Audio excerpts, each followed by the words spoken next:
ಪಾನಿ ಪುಲ್ಕಿ. S, ಇದು ಪಾನಿಪುರಿಯ ಅಣ್ತಮ್ಮ. ಪುಲ್ಕಿ ಅಂದರೆ ನಮ್ಮ ಪಕೋಡ ವಡೆ ಅಂತೀವಲ್ಲ, ಅದಕ್ಕೆ ಪುಲ್ಕಿ ಅಂತಾರೆ, ಪಾನಿ ಪುಲ್ಕಿ. ಇದು ಗುಜರಾತ್, ರಾಜಸ್ಥಾನದ ಮತ್ತೊಂದು ಒಳ್ಳೆಯ ಸ್ನ್ಯಾಕ್. ಹುಳಿ ಹುಳಿ, ಖಾರ ಖಾರ, ಉಪ್ಪು, ಐಸ್ ಹಾಕಿರೋದ್ರಿಂದ ತಣ್ಣಗೆ ಹಿತ ನೀಡುತ್ತೆ. ಕೆಟ್ಟ ಕೆರೆ ಹಿಡಿದ ನಾಲಿಗೆ ರುಚಿನ ಅದಕ್ಕೆ ತರುತ್ತೆ, ನಾಲಿಗೆಗೆ ಒಂದೊಳ್ಳೆ ರುಚಿ ಕೊಡುತ್ತೆ.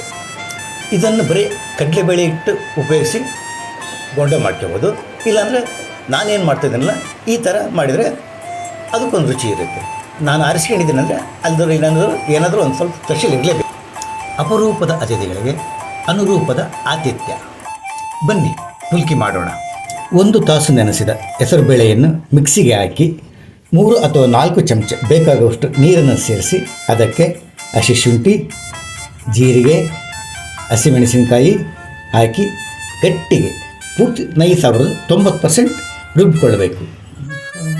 ಬನ್ನಿ ಗ್ರೀನ್ ಚಟ್ನಿ ಮಾಡೋಣ. ಅದಕ್ಕೆ ಏನೇನು ಬೇಕು ನೋಡೋಣ. 1 ಕಟ್ಟು ತಾಜಾ ಕೊತ್ತಂಬರಿ ಸೊಪ್ಪು, 1/4 ಕಟ್ಟು ಪುದೀನ ಸೊಪ್ಪು, ಖಾರಕ್ಕೆ ತಕ್ಕಷ್ಟು ಹಸಿಮೆಣಸಿನಕಾಯಿ, 10 ರಿಂದ 15 ಬೆಳ್ಳುಳ್ಳಿ ಹೆಸರು, ಒಳ್ಳೆ ರುಚಿ ಕೊಡುತ್ತದೆ. ನಂತರ ಅರ್ಧ ಚಮಚ ಬ್ಲ್ಯಾಕ್ ಸಾಲ್ಟ್ ಮತ್ತು 3/4 ಚಮಚ ಆಮ್ಚೂರ್ ಪೌಡರ್. ಈ ತರಹ ಗಂಧದಂತೆ ರುಬ್ಬಿ ನಂತರ 4 ಕಪ್ ನೀರಿಗೆ ಆ ಮಿಶ್ರಣವನ್ನು ಸೇರಿಸಿ ಚೆನ್ನಾಗಿ ಕಲಸಿ.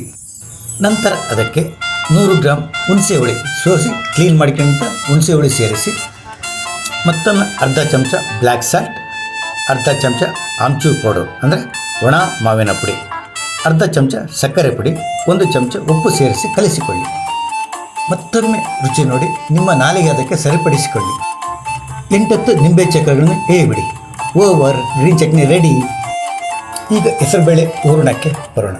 ಮೊದಲು ಇದನ್ನು ಒಂದು 2-3 ನಿಮಿಷ ಚೆನ್ನಾಗಿ ಬೀಟ್ ಮಾಡಿಕೊಬೇಕು. ಒಂದೇ ಸೈಡಿಂದ ಟಕ ಟಕ ಟಕ ಟಕ ಹೊಡಿಬೇಕು. ನಂತರ ಅದಕ್ಕೆ ಚಿಟಿಕೆ ಸೋಡಾ ಪುಡಿ ಮತ್ತು ಉಪ್ಪನ್ನು ಸೇರಿಸಿ ಕಲಿಸಿಕೊಳ್ಳಿ. ಹಿಟ್ಟನ್ನು ಕಲಿಸುತ್ತಾ ಅದಕ್ಕೆ ಅಜ್ವಾನವನ್ನು ಕೈಯಲ್ಲಿ ತೀಡಿ ಸೇರಿಸಿ ಮತ್ತೆ ಚೆನ್ನಾಗಿ ಕಲಿಸಿಕೊಳ್ಳಿ.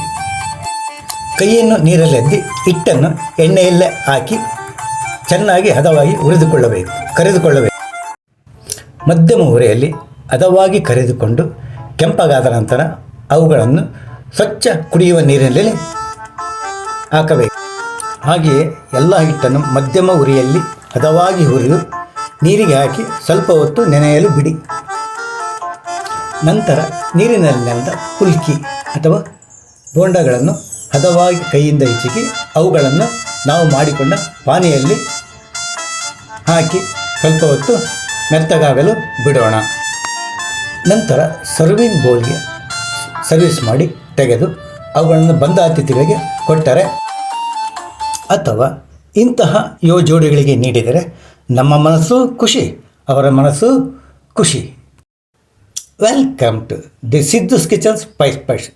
ಸ್ವಾಗತ ಸುಸ್ವಾಗತ the Siddhu's kitchen spice fresh YouTube.